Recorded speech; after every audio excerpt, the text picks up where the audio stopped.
안녕하세요. 오늘 뭐 읽지 맹수지입니다. 국회 도서관이 추천하는 새로 나온 책과 다양한 추천 테마 도서를 소개하는 시간입니다. 오늘은 각 분야 전문가의 책 리뷰를 만나보는 금주 해석평이 기다리고 있는데요. 먼저 국회 도서관이 추천하는 새로 나온 책 만나보시죠.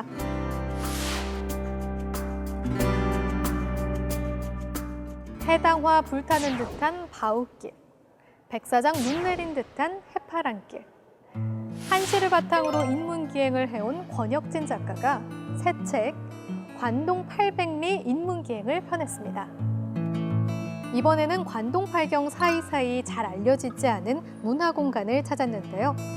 사라져가는 공간을 찾아 주의를 환기시키기도 하고 까맣게 잊고 있었던 공간을 찾아 그곳의 의미를 다시 음미합니다.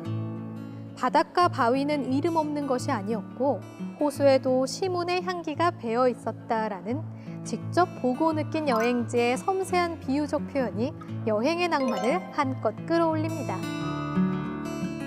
클릭 한 번으로 몇 시간 만에 주문한 물건을 현관 앞에서 받아볼 수 있는 세상. 또 취향에 맞는 콘텐츠를 원 없이 소비할 수 있는 세상이죠.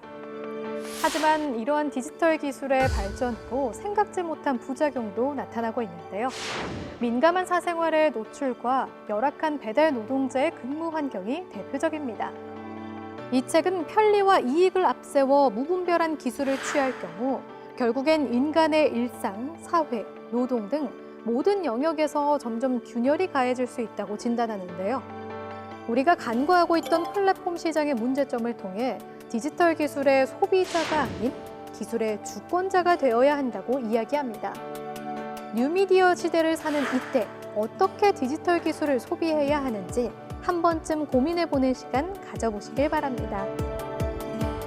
우리가 매일 한 번쯤 접하게 되는 음료가 역사의 흐름과 밀접한 관계가 있었다는 사실 알고 계신가요?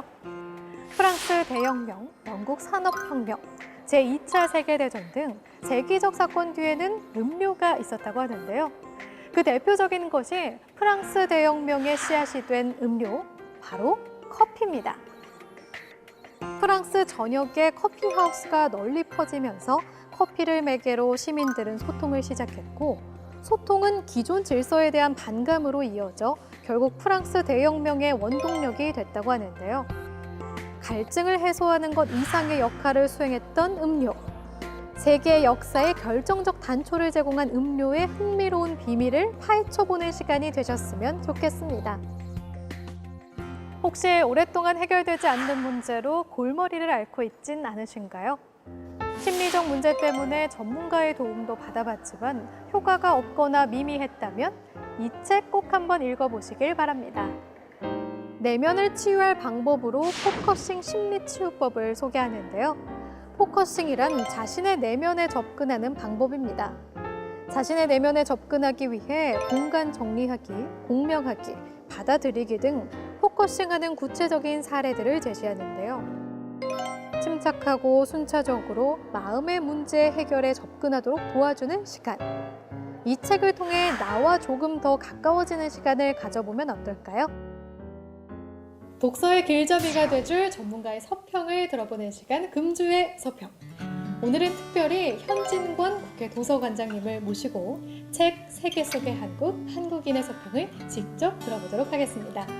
안녕하세요, 관장님. 예, 반갑습니다. 네, 이 책에 대해서 서평을 직접 쓰셨다고 들었는데요. 특별히 이 책의 서평을 쓰신 이유가 있으실까요?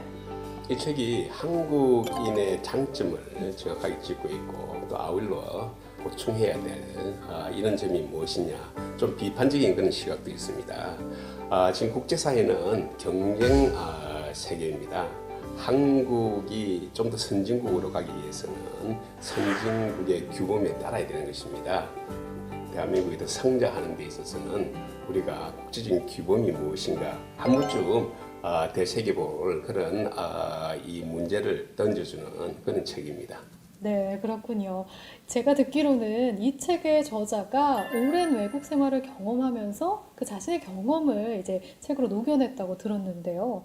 외국의 많은 생활을 직접 경험해 보면서 다시 말해서 외국 문화와 한국 문화의 차이점을 몸소 체험했다는 것입니다.